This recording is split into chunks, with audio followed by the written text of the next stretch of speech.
Pues buenas tardes a todos y a todas.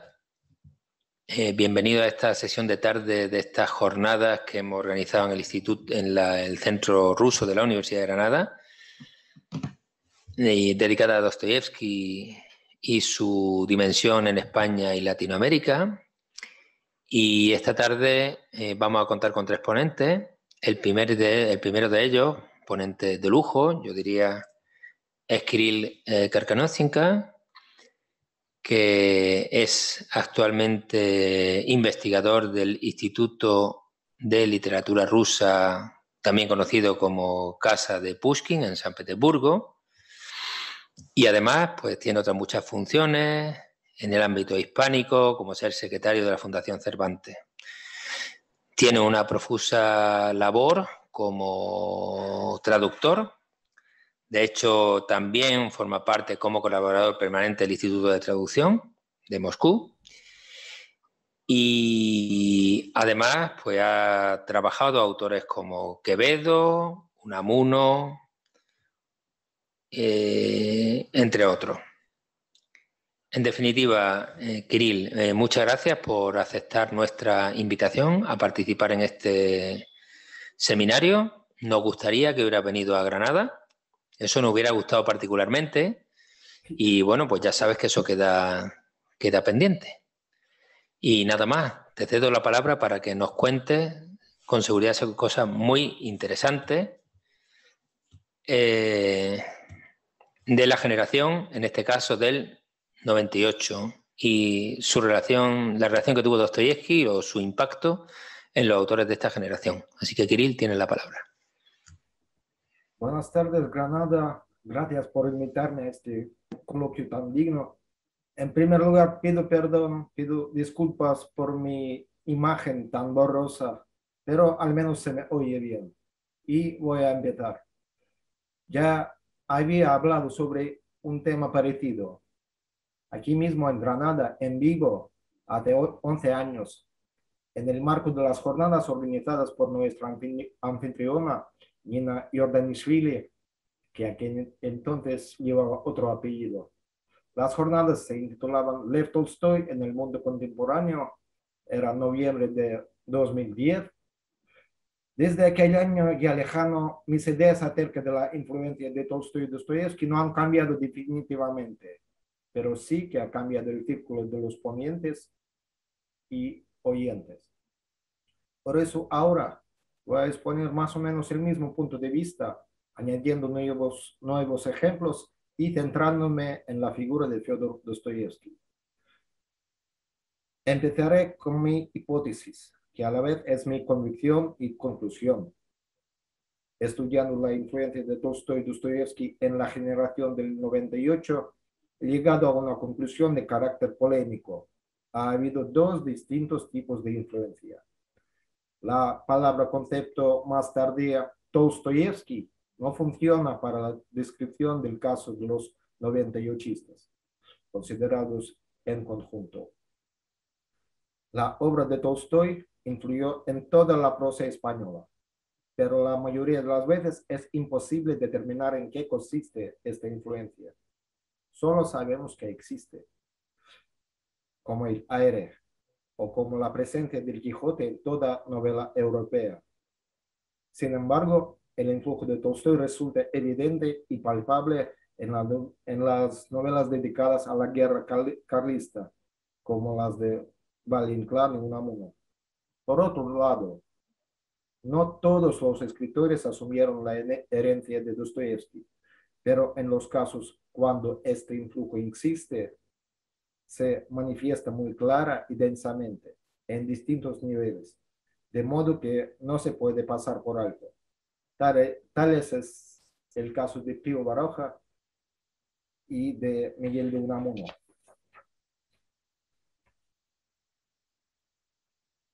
Hablando de la presencia de Tolstoy y Dostoyevsky en la vida intelectual de España, hay que tener en cuenta al menos dos fenómenos distintos por su naturaleza.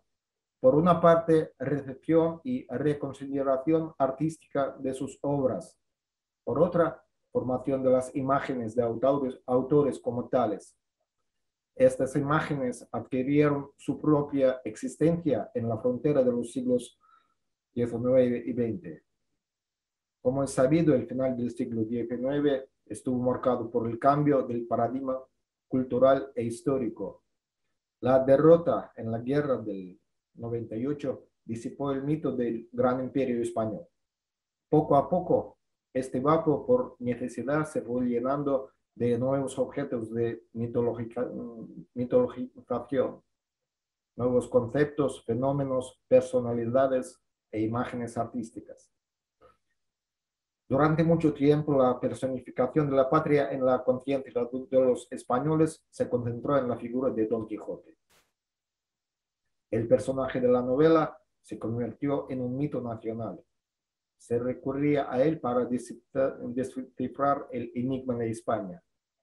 Sin embargo, Don Quijote no fue la única personificación del espíritu nacional, puesto que formaba parte de una larga lista de personajes literarios e históricos, tales como Don Juan, la Celestina, Ignacio de Loyola, Santa Teresa y otros.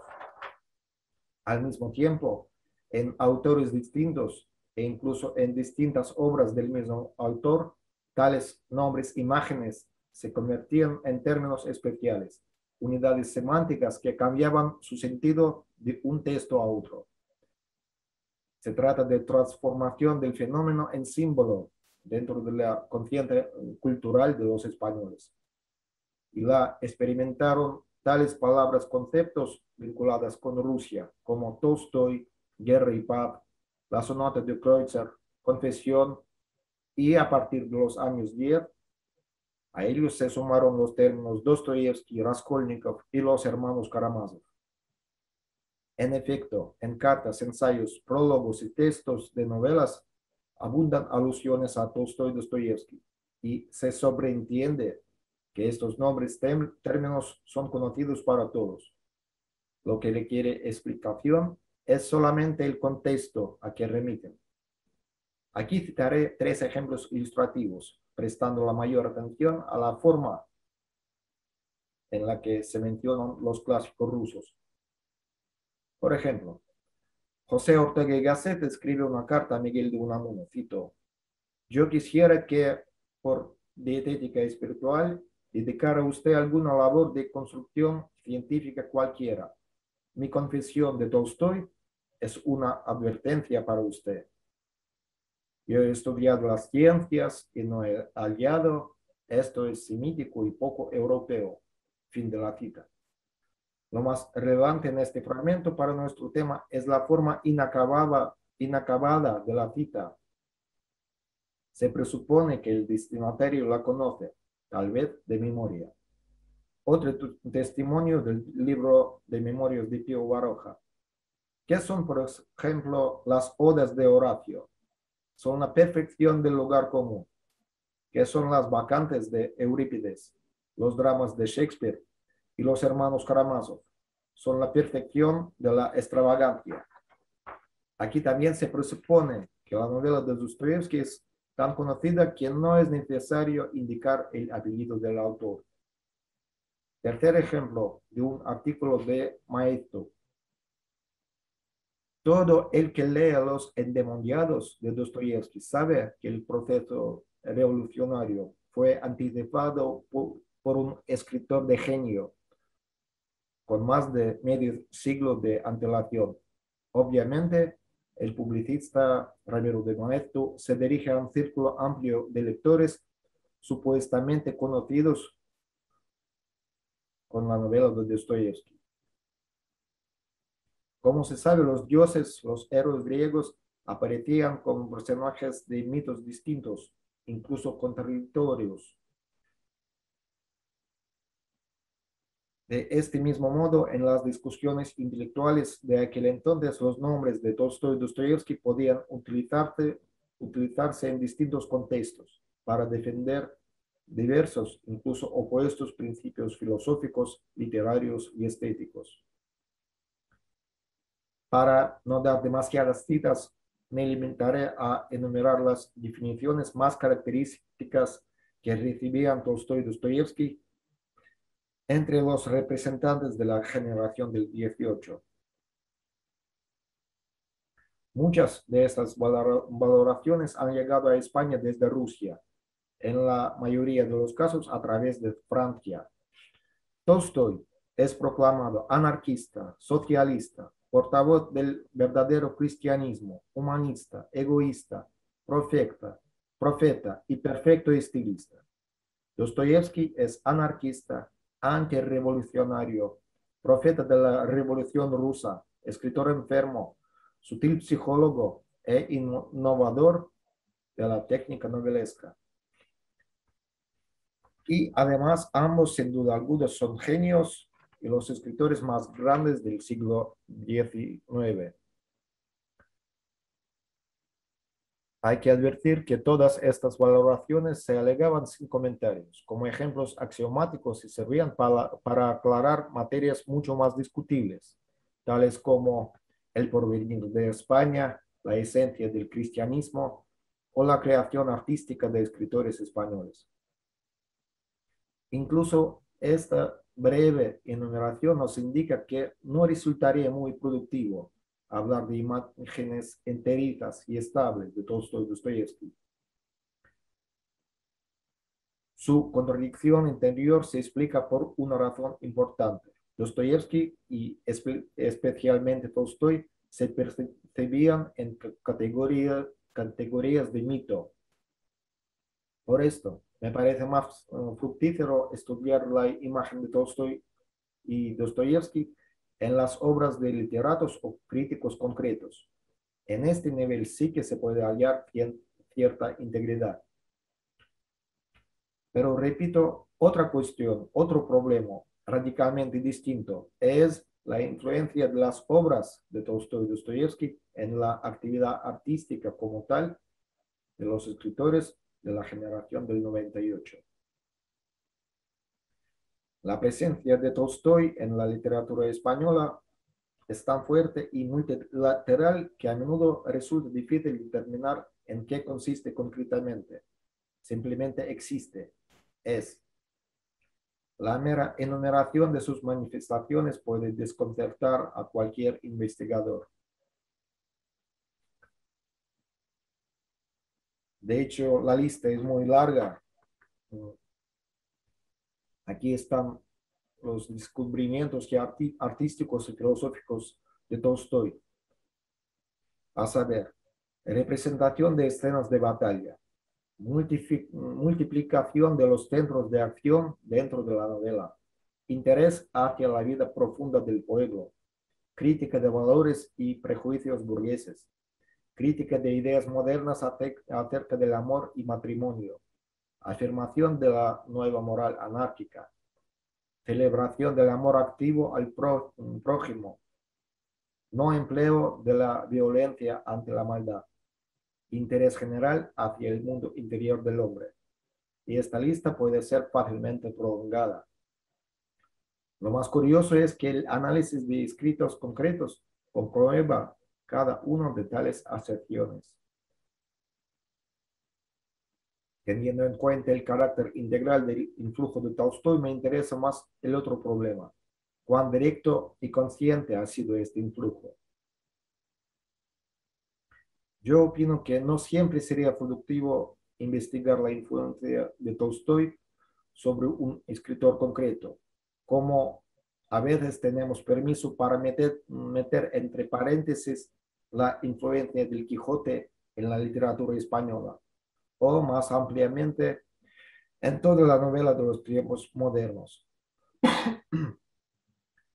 Según parece, el influjo directo y determinante de Tolstoy se reflejó en las novelas dedicadas a la Segunda Guerra Carlista, Paz en la Guerra de Unamuno y la trilogía de Ramón del Valle-Inclán. La importancia de la novela tolstoyana Guerra y Paz ha sido reconocida por los propios autores.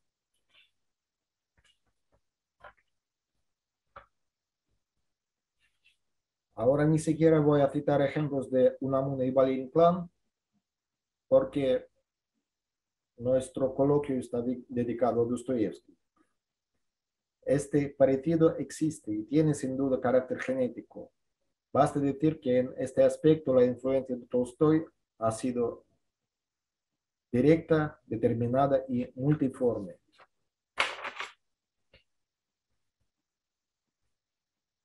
Ahora estoy saltando algunas páginas y paso a la influencia puntual de Dostoyevsky. El destino español de las obras de Dostoyevsky tuvo carácter distinto. Vsevolod Bagno escribió que hasta el año 1093 ninguna revista literaria en España publicaba artículos dedicados a Dostoyevsky. Su obra fue descubierta por los españoles ya en el siglo XX, cuando la manera de escribir y la visión del mundo de los novelistas de la generación del 98 ya se había formado, tratando de encontrar en los textos de dichos escritores ciertos rasgos de afinidad con la obra de Dostoyevsky. Me topé con un resultado de carácter polémico. Si el influjo de Dostoyevsky existe, se puede decir que salta a los ojos. Tales rasgos se notan en algunas, pero no todas novelas de Unamuno y Baroja. La presencia de Dostoyevsky se percibe y, lo que es más importante, se fija en distintos niveles, como reconsideración de ideas que se discuten en sus novelas, como adaptación de sus argumentos y como afinidad poética. Es remarcable que Unamuno y Baroja durante su vida leyeron y releyeron todas las obras grandes y algunas menores de Dostoyevsky. Por ejemplo, Baroja lo afirmó en su libro El escritor según él y según los críticos, reconociendo incluso la influencia de Dostoyevsky en su obra. Cito: de Dostoyevsky he leído toda su obra y hasta varias veces, y ha tenido que influir en mí. En la biblioteca personal de Unamuno, en Salamanca, se conservan múltiples ediciones de novelas de Dostoyevsky de años distintos, en idiomas distintos, conteniendo todas ellas muchísimas anotaciones del Unamuno lector. También hemos de tener en cuenta que Baroja y Unamuno dedicaron ensayos enteros a la obra de Dostoyevsky, pero de esto hablaré más adelante. Y lo que es más importante, este interés por el autor ruso se refleja en sus propias obras. Como es notado por muchos investigadores, la clave de San Manuel Bueno, mártir, radica en la idea-argumento de un cura ateo, reconsiderando de este modo la leyenda del Gran Inquisidor, un capítulo de los hermanos Karamazov, y el contenido de la novela en general. Sobre este paralelismo se ha escrito bastante, pues no voy a detenerme en este tema. Solo agregaré que ciertas ideas, imágenes y hasta episodios de San Manuel Bueno están vinculados con todo el conjunto de los hermanos Karamazov. Y algunas opiniones del cura suenan al unísono con las afirmaciones del protagonista anónimo de los apuntes del subsuelo. Las citas sin comillas de Dostoyevsky también se encuentran en las novelas de Pío Baroja. A saber, uno de los personajes de la Aurora Roja repite la fórmula de Iván Karamazov. Cito a Baroja: y si a mí me dijeran que la felicidad de la humanidad entera se pudiera conseguir con el lloro de un niño, eso estuviera en mi mano, yo te digo que no le haría llorar a un niño, aunque todos los hombres del mundo se me pusieran de rodillas. Esto es Pío Baroja y al mismo tiempo esto es Dostoyevsky. El triángulo amoroso en Abel Sánchez de Unamuno tiene mucho en común con las relaciones de Rogozhin, Mishkin y Nastasia Filipovna en El idiota de Dostoyevsky. con tal diferencia que Unamuno acentúa más el motivo de la envidia que el del amor-odio, aunque este último también aparece en Nabil Sánchez. Empero, todos los rasgos mencionados tienen más bien carácter poco significante.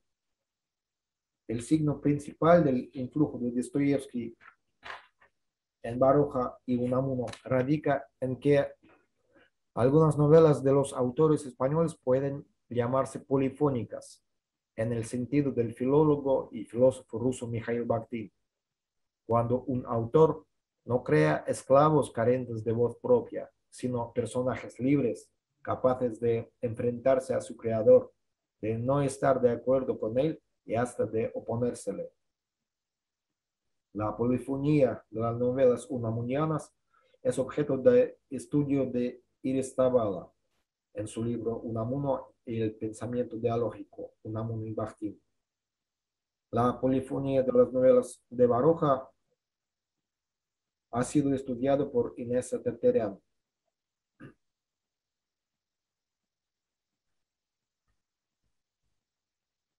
que escribió: las novelas de Baroja eran para él una especie de pruebas experimentales en el marco de las cuales el escritor establecía la vitalidad y el valor de las ideas que le interesaban. Empero, a diferencia de Dostoyevsky, el novelista español utilizaba estructuras ya existentes, teorías que ya corrían por el mundo. El personaje de Baroja no elabora su visión del mundo por su propia cuenta, en el diálogo interior con otras voces, sino la toma del arsenal intelectual de la época. No obstante, el choque de las ideas en las novelas de Baroja se realiza en condiciones de paridad. Baroja no abusa de su derecho de autor para hacer una idea más convincente poniéndola en la boca de un personaje atractivo, no. Puede al revés desacreditar una idea pintando antipáticos a sus adeptos. Fin de la cita. Experimentando con las ideas, Baroja incluso no para en presentar a sus portavoces en situaciones cómicas poco adecuadas. Podemos suponer que esta técnica novelesca también es inspirada por Dostoyevsky, ya que difiere de muchas obras de sus contemporáneos. Un rasgo más que destaca la polifonía de Baroja es la voz de Lev Tolstoy, que suena muy a menudo en el coro de sus novelas. Eso no pasa directamente, como por ejemplo en La voluntad de Azorín, que cita la carta de Tolstoy para dejar a su protagonista expresarse acerca del no empleo de la violencia ante la maldad. Para Pío Baroja, Tolstoy es un fenómeno cultural bien conocido y relevante para la España, cuya evaluación sirve para caracterizar a los personajes de sus propias obras. En Camino de Perfección hay un personaje de tercera fila, un cura llamado Don Pedro Nuño, descrito así: más que la irreligiosidad, le indignaban algunas cosas nuevas. El neocristianismo de Tolstoy, por ejemplo, del cual tenía noticias por algunas críticas de revistas. Para él, aquel noble señor ruso era un infatuado y un vanidoso que tenía talento, pero el zar debía de obligarle a callar, metiéndolo en una casa de locos. Otro ejemplo, al menos 3 personajes femeninos de Baroja opinan acerca de la sonata a Kreutzer, y cada una tiene su propia opinión. Por supuesto, la construcción polifónica de las novelas de Baroja no las iguala a las novelas de Dostoyevsky, es otra cosa. Como lector, yo personalmente me inclino a compartir la opinión de José Ortega y Gasset. Es incalculable el talento que Baroja derrocha en la invención de personajes. cada uno de los cuales encierra condensadas alusiones a un elemento esencial. Y sin embargo, Baroja no consigue introducirnos en la realidad por él inventada. Al doblar la última página, se nos borra de la fantasía cuando nos ha contado. En términos parecidos, pero con el signo opuesto, Miguel de Unamuno escribió sus impresiones de la lectura de novelas rusas, teniendo en cuenta, en primer lugar, la obra de Dostoyevsky. Cito a Unamuno: la ficción novelesca nos hace que al volver luego nuestra mente a la realidad cotidiana que nos rodea, nos envuelve, nos parezca esta realidad cotidiana pálida ficción y más bien sueño. Junto a la pesadilla de las novelas rusas, de cuyo lector sale uno extenuado, el sueño de nuestra vida cotidiana queda reducido a sombra de un sueño. Algunas de las novelas del mismo Don Miguel de Unamuno, tales como Niebla, Abel Sánchez, San Materbueno, también son polifónicas. Su diferencia de las obras de Dostoyevsky consiste en que las voces que suenan en las novelas unamunianas se chocan para resolver solo una última pregunta que le inquietó a Don Miguel en el momento de escribir: la realidad de la existencia humana, el poder de una pasión devoradora, el problema del creer o descreer en la vida eterna. Y el autor carece del poder plenipotenciario sobre la voz idea de su personaje. No puede darle una descripción definitiva. En España ha sido José Ortega y Gasset quien expresó ideas semejantes acerca de la técnica de Dostoyevsky, que al mismo tiempo sonaron al unísono con la poética de Niebla. En su ensayo Ideas sobre la novela, Ortega describe el astuto comportamiento del escritor ruso con el lector. A la primera imagen conceptual del personaje que se nos dio, sucede una segunda doble donde le vemos directamente vivir, que no es ya definida por el autor y que discrepa notablemente de aquella. En este procedimiento, descubierto precisamente como procedimiento literario, se basa la Niebla de Unamuno. En Abel Sánchez, la personalidad de Joaquín Monegro se abre por fases a medida que se está descubriendo el protagonista. En este aspecto, San Manuel Bueno Mártir se construye como una novela policíaca, donde la narradora al principio da una definición del héroe. En el curso de la narración, el lector se entera de que el personaje no se comporta según la figura que aquella presunta definición nos prometía. Y en el final, el lector sabe más sobre la vida interior del cura que él mismo. Aquí se termina la parte más larga, la parte dedicada a la influencia de Dostoyevsky en la obra de los escritores. Y ahora voy a referirme al otro aspecto: menciones, valoraciones, opiniones expresadas de modo explícito, no siempre en las novelas, sino también en ensayos, prólogos, artículos, cartas, encuestas, etc. Las alusiones a Dostoyevsky en las obras de no ficción es un tema amplísimo. Por esto, por ahora trataré solo de los casos más curiosos y menos conocidos. El primer caso lo denomino como Miguel de Unamuno, traductor de Dostoyevsky. Unamuno empezó a leer a Dostoyevsky ya a finales del siglo XIX. Sus lecturas coincidieron, como es natural, con las de las obras de Tolstoy, pero el cambio definitivo de sus simpatías se remonta a los años de la Primera Guerra Mundial y a la época soviética. En el famoso ensayo de 1914, Un extraño rusófilo, recientemente traducido al ruso por Vsevolod Bagno, el nombre de Dostoyevsky sale al primer plano, eclipsando los de otros rusos leídos por Don Miguel. El rusófilo confiesa: Mi visión de mi Rusia, procede de haber leído obras literarias de rusos, sobre todo de Gogol, Turgenev, Tolstoy, Gorky y en especial de Dostoyevsky. Dostoyevsky es, debo confesarlo, mi principal fuente respecto a Rusia.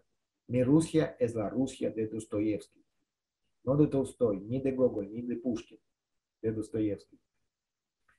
En 1928, conversando con el periodista Bogdan Raditsa, Miguel de Unamuno, hablando ya en primera persona, es aún más categórico. Y dice, a mí no me gusta Maquiavelo, como tampoco me gusta Tolstoy. Tolstoy es un profeta de artesanía, afectado, artificioso y urbano, que conoce muy bien su oficio. Por el contrario, Dostoyevsky es un loco. Por esto, es sincero y puro como Don Quijote. En contraste con Tolstoy, prescinde de las formas. Es la esencia pura de lo más profundo del alma ruso. Dostoyevsky es Rusia, la amplia, vasta e ilimitada Rusia. Yo mismo he traducido 3 ensayos de Unamuno en los que se reflejan sus lecturas de Dostoyevsky sobre el género novelesco, Panes y Piedras, y Dostoyevsky sobre la lengua. Y ahora quisiera prestar atención a un fenómeno evidente, pero paradójicamente poco mencionado. Es que Miguel de Unamuno era traductor de Fyodor Dostoyevsky. En efecto, esto pasa bastante a menudo. Cuando, por ejemplo, un escritor español o húngaro o iraní o griego que no sabe ruso se pone a leer a un autor ruso, todavía no traducido a su idioma, por necesidad tendrá que valerse de una traducción intermediaria. Y aquí es el segundo paso. Si posteriormente nuestro escritor cita al ruso en sus escritos, llega a ser su traductor, como es lógico. Tal es el caso de Unamuno, que suele intercalar dentro de sus escritos varias citas de autores de diferentes lenguas. En Panes y Piedras y Dostoyevsky sobre la lengua, don Miguel tradujo párrafos enteros de Dostoyevsky del inglés y francés respectivamente. Otro caso curioso se llama Pío Baroja a los 17 años.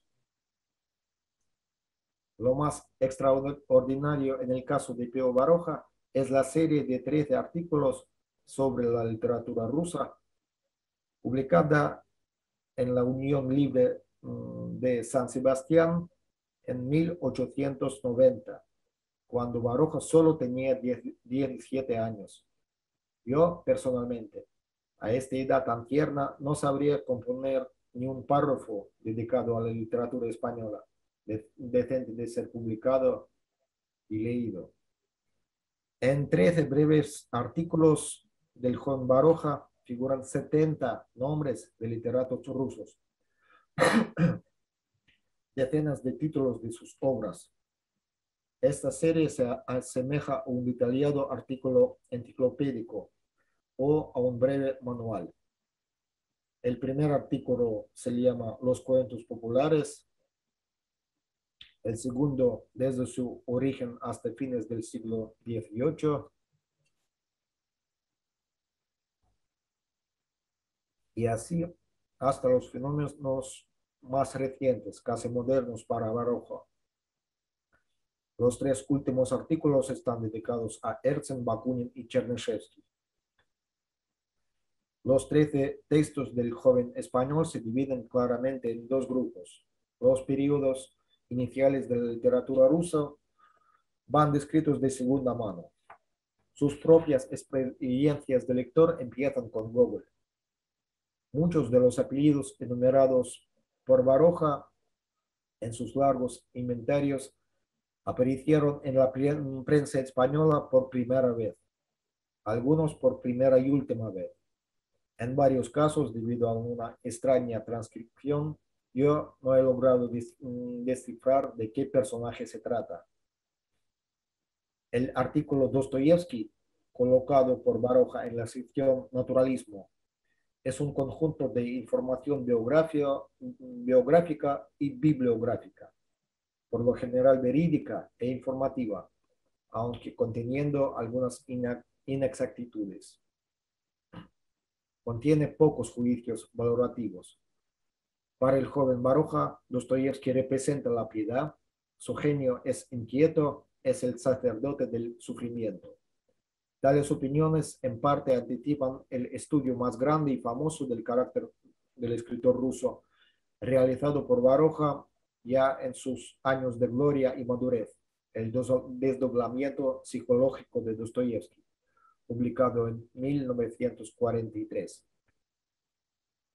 Por supuesto, los personajes barojianos también mencionan a Dostoyevsky, ya que entre todos los grandes escritores españoles, Baroja se destaca por haber escrito 3 novelas en las que los personajes rusos no solo aparecen, sino que están representados densamente en multitud e interesan a Baroja precisamente por ser rusos. Me refiero a La ciudad de la niebla, El mundo es así y La sensualidad pervertida. Ahora paso al tercer y último caso curioso, que se intitula José Ortega y Gasset y Pío Baroja. Diálogo sobre la novela, discusión sobre Dostoyevsky. El año 1925 en la vida cultural de España está marcado por un hito importante. Me refiero a la discusión abierta y pública sobre la esencia de la novela, iniciada por José Ortega y Gasset y Pío Baroja. Empezó con un diálogo vivo de 2 intelectuales, amigos que vivían en la misma ciudad y poseían la ventaja de comunicación directa oral. En el año 25, ambos publicaron sus meditaciones sobre la novela, alegando cada uno la opinión del otro polemista. Ambos mencionan la génesis de esta discusión, poniendo énfasis en su carácter oral, amistoso, íntimo y, en el caso del novelista Baroja, cargado de detalles concretos y cotidianos. Compárense. Ortega y Gasset.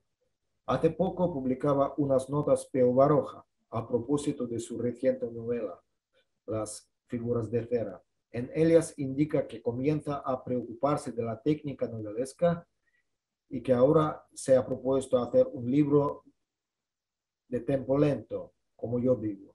Alude aquí Baroja a algunas conversaciones que sobre las condiciones actuales de este género literario hemos tenido. Y Pío Baroja.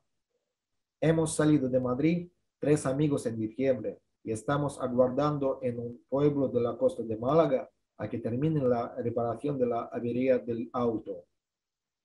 Los 3 amigos somos escritores, discutidores habituales y crónicos aficionados a debatir ideas.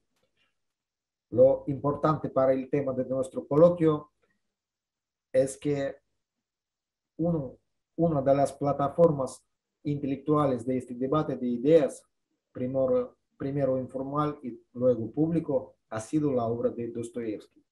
Además de múltiples menciones sueltas, tanto Ortega como Baroja dedicaron al ruso sendos capítulos en sus discursos programáticos del año 25. Me refiero a las ideas sobre la novela y el prólogo casi doctrinal sobre la novela. Hay otro detalle peculiar. En la Rusia actual, el punto de vista de Ortega acerca de la naturaleza de la novela es bastante conocido, estudiado y apreciado. Por lo contrario, Pío Baroja solo es conocido como un fecundo novelista. Su crítica literaria, su teoría de la novela, no le interesaba a nadie, salvo a un círculo limitadísimo de especialistas. Francamente, la razón principal consiste en que José Ortega y Gasset tiene más renombre en Rusia. Sus ideas sobre la novela fueron traducidas por un traductor conocido, con perestroika a finales del siglo XX. En cuanto a los ensayos de Baroja,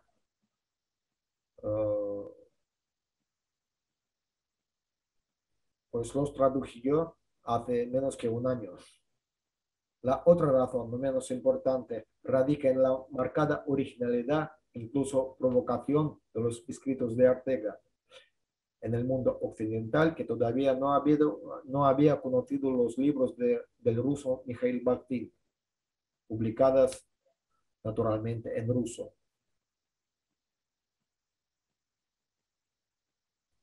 El mismo autor, Ortega, subraya su punto de vista excepcional.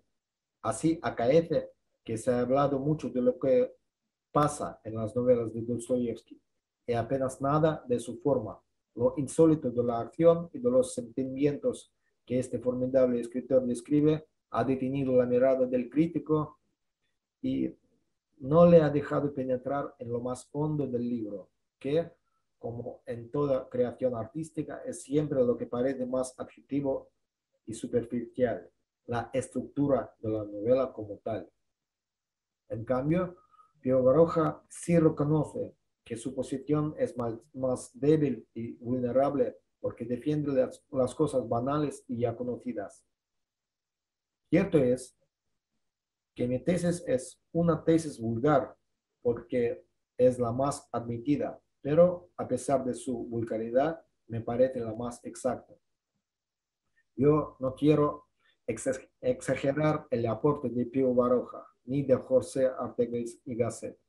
El diálogo, la polifonía, es lo que ha dicho Mikhail Bakhtin, su contemporáneo. Son palabras de Bakhtin. Sin embargo, me parece importante prestar atención al prólogo casi doctrinal sobre la novela y el desdoblamiento psicológico de Dostoyevsky para conceder la palabra al segundo participante de la discusión sobre la novela, quien también estudió este género proteico basándose en la obra del escritor ruso. Y ya estoy concluyendo y solo me queda subrayar lo que había dicho en el principio. Dostoyevsky no era un escritor para todos, ni lo es, pero los 98istas que lo asumieron se quedaron con él. Aquí termina mi ponencia. Gracias.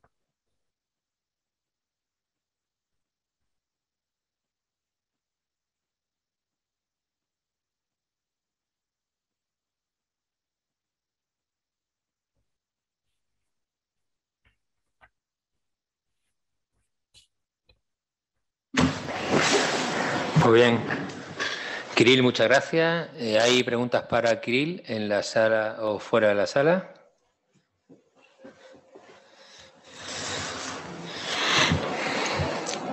¿Tenemos gente de fuera?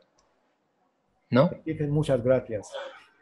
Pues Kirill, muy agradecido. Gracias por conectarte y por tu extraordinaria ponencia. Te esperamos por aquí, ya sabes, por Granada.